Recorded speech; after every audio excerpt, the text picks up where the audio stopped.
Yesus, Kau sungguh baik. Yesus, namamu indah. Yesus, ku cinta Kau selalu.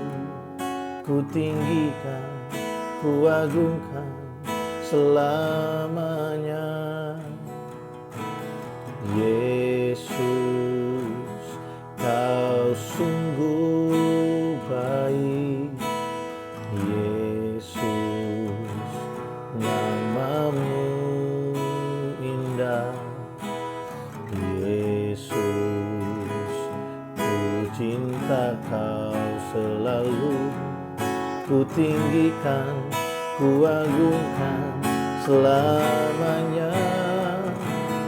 Ku mau memuji-Mu, ku selalu puji-Mu. Ku mau menyembah-Mu, ku selalu sembah-Mu. Kau yang layak terima semua pujian, kemuliaan hanya bagi Tuhan.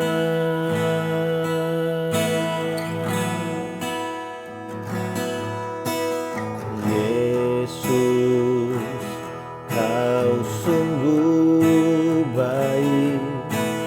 Yesus, namamu indah. Yesus, ku cinta Kau selalu. Ku tinggikan, ku agungkan selamanya. Ku mau memuji-Mu, ku selalu puji-Mu. Ku mau menyembah-Mu, ku selalu sembah-Mu. Kau yang layak terima semua pujian, kemuliaan hanya bagi Tuhan. Ku mau memuji-Mu, ku selalu puji-Mu. Ku mau menyembah-Mu, ku selalu sembah-Mu. Kau yang layak terima semua pujian, kemuliaan hanya bagi Tuhan. Semua kemuliaan dan keagungan tertuju padamu, Tuhan dan Rajaku. Segenap jiwa dan nafasku menyembah Yesus yang hidup. Semua kemuliaan dan keagungan tertuju padamu, Tuhan dan Rajaku. Segenap jiwa dan nafasku menyembah Yesus yang hidup. Ku mau memuji-Mu, ku selalu puji-Mu. Ku mau menyembah-Mu, ku selalu sembah-Mu. Kau yang layak terima semua pujian, kemuliaan hanya bagi Tuhan. Kau yang layak terima semua pujian, kemuliaan hanya bagi Tuhan. Kami bersyukur Tuhan. Mari pagi hari ini kita bawa ucapan syukur di hadapan Tuhan. Mari kita bersyukur buat kebaikan. Dia sungguh baik, dia sangat baik bagi saya dan saudara. Mari kita bersyukur pagi hari ini. Terima kasih. Kami bersyukur di hadapan-Mu. Kami bersyukur kepadamu buat kasih setiamu, buat anugerah-Mu yang berlimpah. Terima kasih, kami sembahkan, kami puji nama-Mu, kami tinggikan nama-Mu. Haleluya. Terima kasih Yesus, Engkau layak disembah, Engkau layak dipuji, Engkau layak dimuliakan, Engkau layak ditinggikan. Hanya nama-Mu yang kami muliakan. Sebab kebaikan-Mu nyata bagi kami, nyata dalam hidup kami. Terima kasih Tuhan, terima kasih Yesus. Haleluya. Makasih Tuhan. Makasih buat hari ini kami bersyukur, buat kasih setia-Mu, buat kebaikan-Mu yang selalu nyata bagi setiap kami. Pagi hari ini kami membuka hati bagi Engkau. Mari Tuhan berbicara buat setiap kami, sampaikan isi hati-Mu. Kuatkan yang lemah, pulihkan yang terluka Tuhan. Terima kasih, satu minggu kami boleh lewati bersama dengan Engkau. Hari ini kami menikmati akhir pekan bersama-sama dengan keluarga kami. Kami berdoa Tuhan, berkati akhir pekan kami. Biar di masa MCO ini Tuhan, kami bisa terus melihat kebaikan-Mu. Mata kami tertuju kepada kasih setia-Mu. Dari manakah datang pertolongan kami? Ketika kami mengarahkan pandangan kami ke gunung-gunung, ke lembah-lembah, kami tahu bahwa pertolongan kami berasal dari Tuhan, yang membawa kami melewati gunung dan lembah, memberikan kami kemenangan. Terima kasih Tuhan. Terima kasih, pengharapan kami ada di dalam Engkau.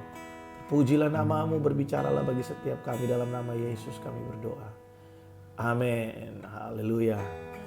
Puji Tuhan. Shalom saudara, selamat pagi. Apa kabar saudara pada pagi hari ini? Saudara, kita bersyukur buat kebaikan Tuhan. Kita telah ada di hari Sabtu. Tidak terasa besok kita akan kembali beribadah dalam ibadah raya. Baik melalui Zoom maupun melalui YouTube. Saudara, saya menghimbau setiap kita untuk mari kita membangun kedisiplinan rohani dalam kehidupan kita, baik itu dalam pembacaan firman Tuhan, baik itu dalam bersaat teduh. Saudara, ini adalah hari-hari yang baik untuk kita bisa terus membawa hidup kita, untuk kita bisa membangun kedisiplinan rohani ini, saudara ya. Kemarin saya sharing buat setiap kita di hari Jumat bahwa oleh darahnya, oleh kematiannya di kayu salib, setiap kita diperdamaikan dengan Allah. Saudara, kita boleh datang ke hadapan Tuhan, itu semua hanya oleh anugerah Allah. Bahkan kita bisa menerima berkat dari Dia, bukan karena seberapa lama kita berdoa, seberapa panjang kita berdoa, tapi Tuhan melihat apakah kita dalam hati kita ketika kita meminta sesuatu. Apa yang menjadi keyakinan kita bahwa kita akan menerimanya? Apakah karena kita berpikir Tuhan kasihan sama kita? Memang Tuhan mengasihi kita, tapi alasan Tuhan memberikan bukan karena Tuhan kasihan, tapi karena Tuhan melihat kita percaya kepada pengorbanan Yesus Kristus di kayu salib. Oleh Dia kita memperoleh satu status yang baru, yaitu anak-anak Allah. Setiap kebaikan yang dilakukan oleh anak kepada orang tuanya itu adalah bukti tanda terima kasih buat orang tuanya. Itu adalah kewajiban dari setiap anak untuk menghormati, melayani orang tuanya. Saudara, kalau kita memanggil dia Bapa, berarti untuk mengasihi Tuhan, untuk kita bisa membangun hubungan dengan Tuhan, itu bukan suatu alasan untuk kita bisa diberkati. Tapi itu adalah satu kewajiban setiap kita untuk kita, kalau kita mau mengenal Dia, kita harus berhubungan dengan Dia. Dia telah memberikan kita kelayakan. Kita harus terus bertumbuh di dalam kasih karunia yang Tuhan sudah curahkan buat setiap kita. Pagi hari ini saya ingin meneruskan apa yang kemarin saya bagikan buat Bapak Ibu Saudara dari kitab Kolose pasal yang pertama. Dan saudara, kalau kita ingat, saya tampilkan di layar saudara ayat yang kemarin kita baca ya.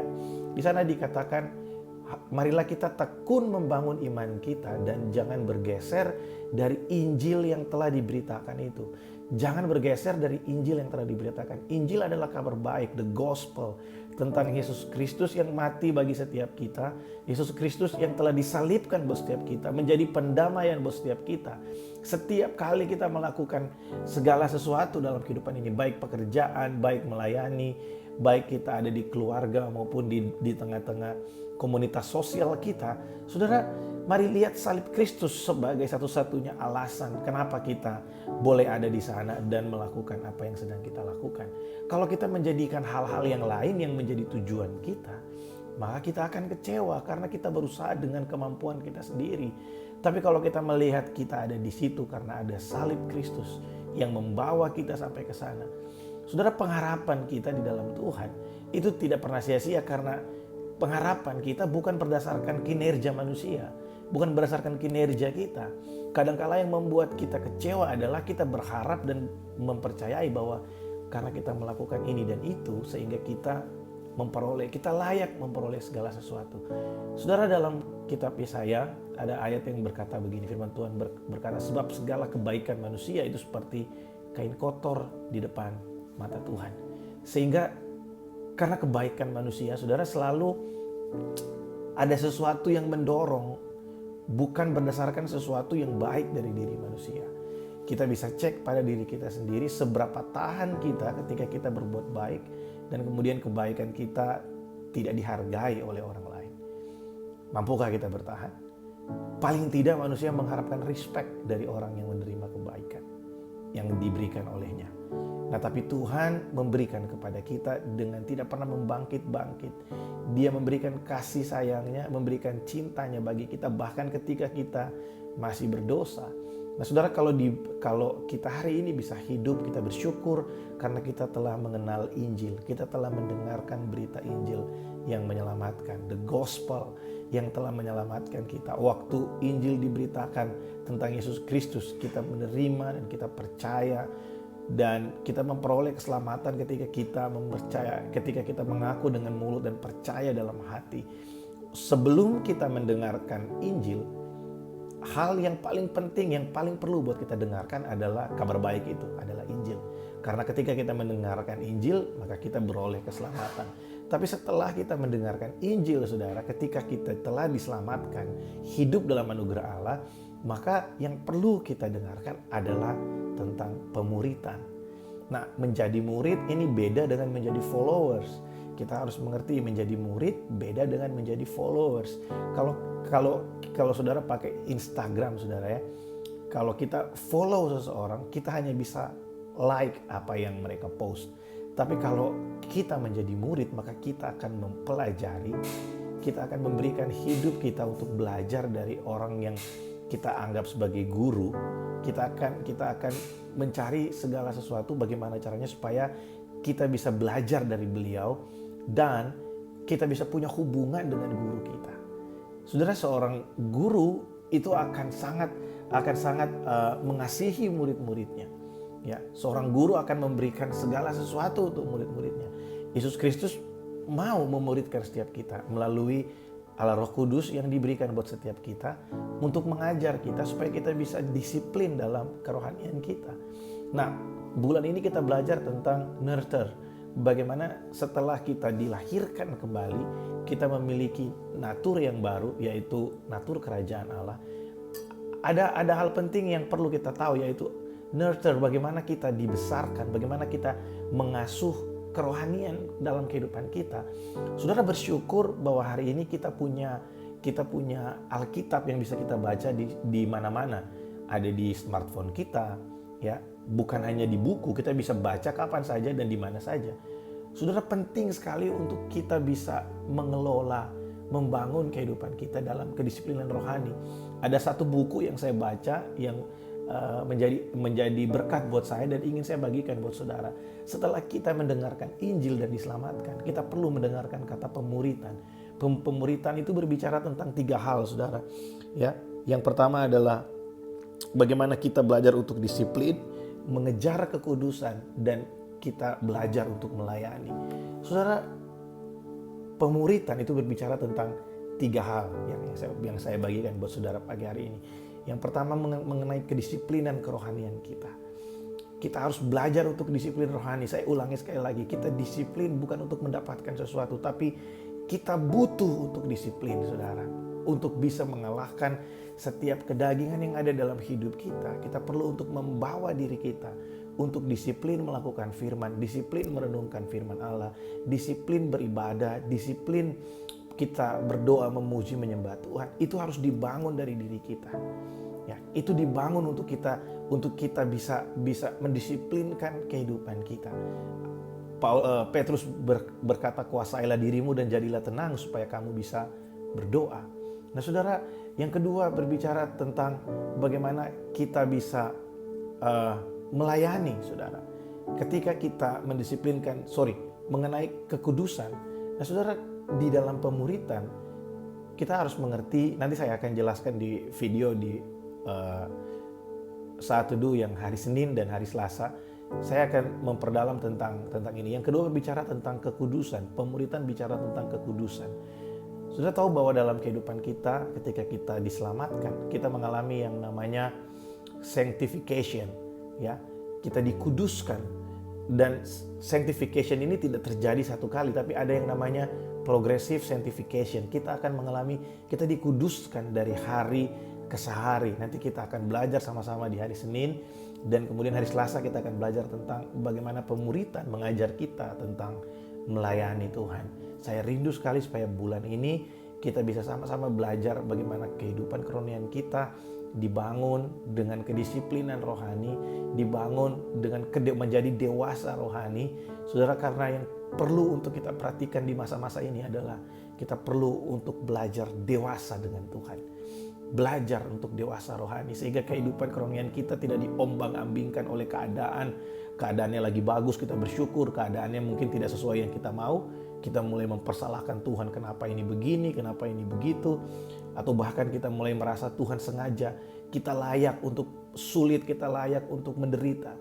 Saudara, saya harus kasih tahu buat setiap kita, penderitaan tidak pernah datang dari Tuhan. Tuhan mengizinkan penderitaan untuk bisa membuat kita menjadi dewasa. Tapi kalau itu berasal dari Tuhan, saudara jangan takut, sebab tangan Tuhan tidak pernah melepaskan kita. Sekalipun Daud berkata, sekalipun aku ada dalam lembah kekelaman, tapi aku percaya gadamu dan tongkatmu beserta dengan aku. Hari ini mungkin buat saudara-saudara yang ada di Malaysia sedang mengalami MCO, diperpanjangkan beberapa hari ke depan ini. Ya, dan beberapa saudara-saudara di Indonesia yang sedang mengalami bencana. Mungkin buat kita ini adalah sesuatu yang buruk. Tapi dengarkan baik, kalau Tuhan memegang engkau, sekalipun engkau ada di tengah-tengah MCO, sekalipun engkau ada di tengah-tengah bencana, tangan Tuhan tidak pernah melepaskan engkau. Dia akan terus memelihara, menjagai, dan menguatkan engkau. Saudara, saya berdoa biar di akhir pekan ini kita bisa sama-sama belajar untuk kita terus mengandalkan Tuhan. Jangan beralih dari Injil itu. Injil yang telah diberitakan dan menyelamatkan kita. Kita menerima segala sesuatu karena Yesus Kristus mati di kayu salib. Kita layak untuk diberkati karena Dia telah menanggung segala penderitaan kita. Kita layak untuk disembuhkan karena Dia telah menanggung setiap sakit penyakit kita. Kita layak untuk diubahkan karena Dia telah menanggung setiap hidup lama kita, sehingga kita bisa punya kehidupan yang baru di dalam Dia. Mari kita berdoa. Terima kasih buat pagi hari ini. Kami bersyukur buat kasih setiamu, buat anugerahmu dalam kehidupan kami. Kau menolong setiap kami umatmu. Biar di akhir pekan ini Tuhan, kami menikmati waktu-waktu bersama-sama dengan keluarga kami dimanapun kami berada. Hamba berdoa memberkati setiap umatmu dimanapun berada. Angkat setiap kelelahan kami, angkat setiap kejenuhan kami, bakar kami kembali dengan api-Mu. Biar kami berkobar dengan cinta akan Engkau. Kuatkan yang lemah Tuhan. Persiapkan setiap kami untuk kami besok menerima lawatan-Mu dalam ibadah raya. Kami bersyukur Tuhan, kami juga akan bersekutu dengan tubuh dan darah-Mu esok hari. Tuhan, biar kami menerima sesuatu dari Engkau. Untuk hidup kami diberkati dan diubahkan ke arah Kristus. Terima kasih berkat-Mu buat setiap kami. Di dalam nama Yesus kami berdoa. Amin. Saudara, saya ingin mengingatkan untuk besok, mari mempersiapkan roti dan anggur, kita akan sama-sama beribadah. Dan besok kita akan dilayani oleh hamba Tuhan yang luar biasa, yaitu Pastor Novelty. Mari siapkan hati kita untuk diberkati oleh firman Tuhan, pujian penyembahan, dan tubuh dan darah Kristus. Selamat menikmati akhir pekan. Tuhan Yesus memberkati.